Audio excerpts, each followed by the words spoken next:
शांति। 14 अक्टूबर 2020 की साकार मुरली। बाबा कहते, मीठे बच्चे, संगम युग पर ही तुम्हें आत्माभिमानी बनने की मेहनत करनी पड़ती। सतयुग अथवा कलयुग में ये मेहनत होती नहीं। प्रश्न, श्री कृष्ण का नाम उनके माँ बाप से भी अधिक बाला है, क्यों? उत्तर, क्योंकि श्री कृष्ण से पहले जिनका भी जन्म होता है वो जन्म योग बल से नहीं होता। कृष्ण के माँ बाप ने कोई योग बल से जन्म नहीं लिया है। दूसरा, पूरी कर्मातीत अवस्था वाले राधे कृष्ण ही हैं, वही सद्गति को पाते हैं। जब सब पापात्माएं खत्म हो जाती हैं, तब गुलगुल पावन नई दुनिया में श्री कृष्ण का जन्म होता है। उसे ही वैकुंठ कहा जाता है। तीसरा, संगम पर श्री कृष्ण की आत्मा ने सबसे अधिक पुरुषार्थ किया है, इसलिए उनका नाम बाला है। ओम शांति। बाबा कहते, मीठे मीठे रूहानी बच्चों को रूहानी बाप बैठ समझाते हैं। 5000 वर्ष के बाद एक ही बार बच्चों को आकर पढ़ाते हैं। पुकारते भी हैं कि हम पतितों को आकर पावन बनाओ, तो सिद्ध होता है कि यह पतित दुनिया है। नई दुनिया पावन दुनिया थी। नया मकान खूबसूरत होता है, पुराना जैसे टूटा फूटा हो जाता है, बरसात में गिर पड़ता है। बाबा कहते, अभी तुम बच्चे जानते हो, बाप आया है नई दुनिया बनाने। अभी पढ़ा रहे हैं, फिर 5000 वर्ष के बाद पढ़ाएंगे। ऐसे कभी कोई साधु संत आदि अपने फॉलोवर्स को नहीं पढ़ाएंगे, उनको ये पता ही नहीं है। ना खेल का पता है, क्योंकि निर्वृत्ति मार्ग वाले हैं। बाप बिगैर कोई भी सृष्टि के आदि मध्य अंत का राज समझा ना सके। आत्माभिमानी बनने में ही बच्चों को मेहनत होती है, क्योंकि आधा कल्प में तुम कभी आत्माभिमानी बने नहीं हो। अब आप कहते हैं अपने को आत्मा समझो। ऐसे नहीं कि आत्मा सो परमात्मा, नहीं, अपने को आत्मा समझ परमपिता परमात्मा शिव को याद करना है।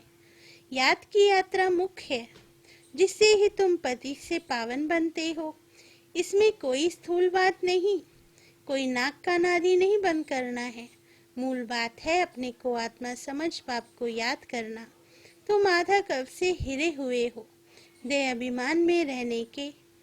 पहले अपने को आत्मा समझेंगे, तब बाप को याद कर सकेंगे। भक्ति मार्ग में भी बाबा बाबा कहते आते हैं।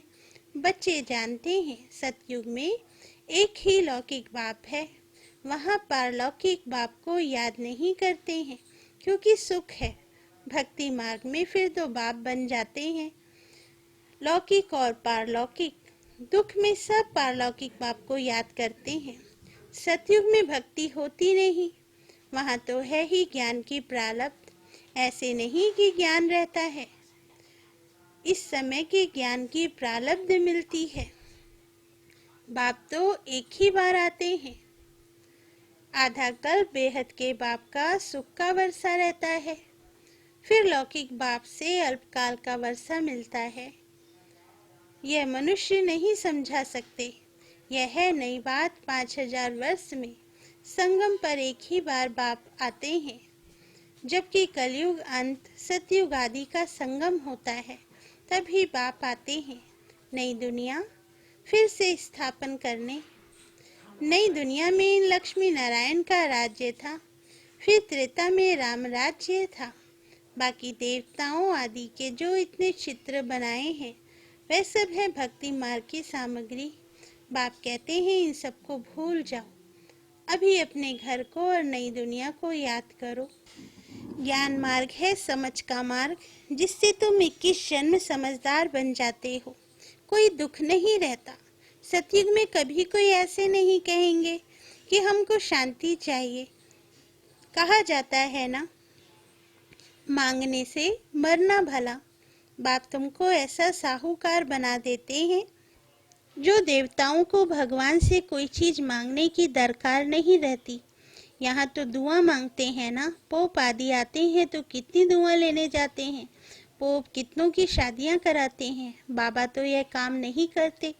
भक्ति मार्ग में जो पास्ट हो गया है सो अब हो रहा है, सो फिर रिपीट होगा। दिन प्रतिदिन भारत कितना गिरता जाता है। बाबा कहते अभी तुम हो संगम पर, बाकी सब है कलयुगी मनुष्य। जब तक यहाँ ना आए तब तक कुछ भी समझ ना सके कि अभी संगम है व कलयुग है। एक ही घर में बच्चे समझते हैं हम संगम पर हैं, बाप कहेंगे हम कलयुग में हैं। तो कितनी तकलीफ हो पड़ती है, खान पान आदि का भी झंझट हो पड़ता है। तुम संगम युगी हो, शुद्ध पवित्र भोजन खाने वाले। देवताएं कभी प्याज आदि थोड़े ही खाते हैं। इन देवताओं को कहा ही जाता है निर्विकारी। भक्ति मार्ग में अब तमो प्रधान बन गए हैं। अब बाप कहते हैं सतो प्रधान बनो। कोई भी ऐसा नहीं है जो समझे कि आत्मा पहले सतो प्रधान थी फिर तमो प्रधान बनी है, क्योंकि वह तो आत्मा को निर्लेप समझते हैं। आत्मा सो परमात्मा है ऐसे ऐसे कह देते हैं। बाप कहते हैं ज्ञान सागर मैं ही हूँ। जो इस देवी देवता धर्म के होंगे वे सब आकर फिर से अपना वर्षा लेंगे। अभी सैंपलिंग लग रही है, तुम समझ जाएंगे ये इतना उच्च पद पाने लायक नहीं है। घर में जाकर शादियां आदि करते छीछी होते रहते हैं तो समझाया जाता है ऊंच पद पा नहीं सकते, यह राजाई स्थापन हो रही है। बाप कहते हैं मैं तुमको राजाओं का राजा बनाता हूँ, तो प्रजा जरूर बनानी पड़े, नहीं तो राज्य कैसे पाएंगे। यह गीता के अक्षर है ना, इनको कहा ही जाता है गीता का युग। तुम राजयोग सीख रहे हो, जानते हो आदि सनातन देवी देवता धर्म का फाउंडेशन लग रहा है। सूर्यवंशी चंद्रवंशी दोनों राजाएं स्थापन हो रही हैं। ब्राह्मण कुल स्थापन हो चुका है। ब्राह्मण ही फिर सूर्यवंशी चंद्रवंशी बनते हैं। जो अच्छी रीति मेहनत करेंगे वे सूर्यवंशी बनेंगे, और धर्म वाले जो आते हैं वे आते ही हैं अपने धर्म की स्थापना करने। पीछे उस धर्म की आत्माएं आती रहती हैं, धर्म की वृद्धि होती जाती है। समझो कोई क्रिश्चियन है तो उन्हों का बीज रूप क्राइस्ट ठहरा। तुम्हारा बीज रूप कौन है? बाप, क्योंकि बाप ही आकर स्वर्ग की स्थापना करते हैं ब्रह्मा द्वारा। ब्रह्मा को ही प्रजापिता कहेंगे, रास्ता नहीं कहेंगे। इन द्वारा बच्चे अडॉप्ट किए जाते हैं। ब्रह्मा को भी तो क्रिएट करते हैं ना, बाप आकर प्रवेश कर ये रचते हैं। शिव बाबा कहते हैं तुम मेरे बच्चे हो, ब्रह्मा भी कहते हैं तुम मेरे साकारी बच्चे हो। अभी तुम काले छीछी बन गए हो, अब फिर ब्राह्मण बने हो।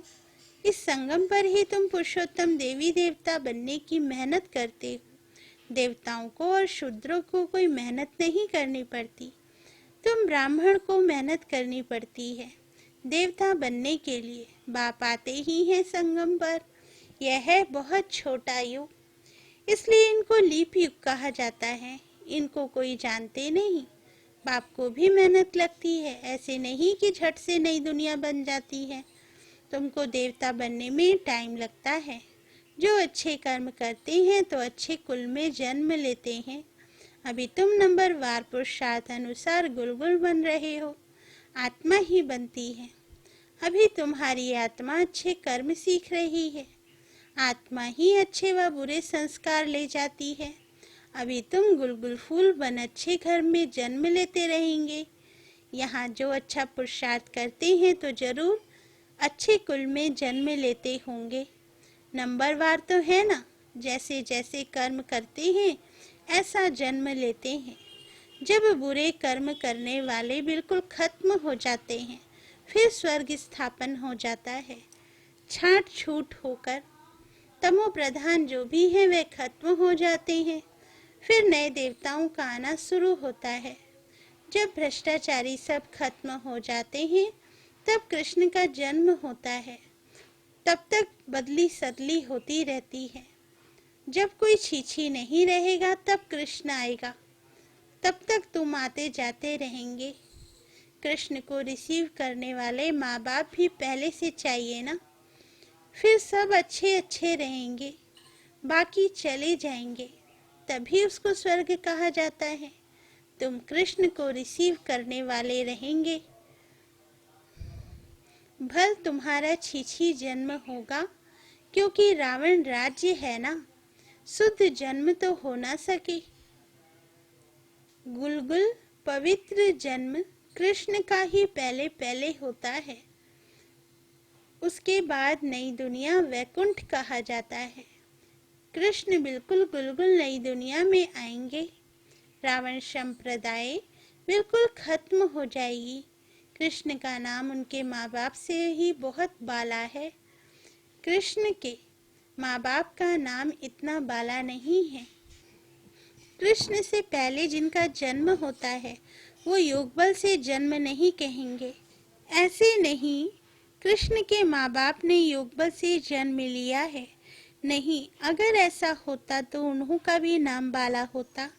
तो सिद्ध होता है उनके माँ बाप ने इतना पुरुषार्थ नहीं किया है जितना कृष्ण ने किया है। यह सब बातें आगे चल तुम समझते जाएंगे। पूरी कर्मातीत अवस्था वाले राधे कृष्ण ही हैं। वही सदगति में आते हैं।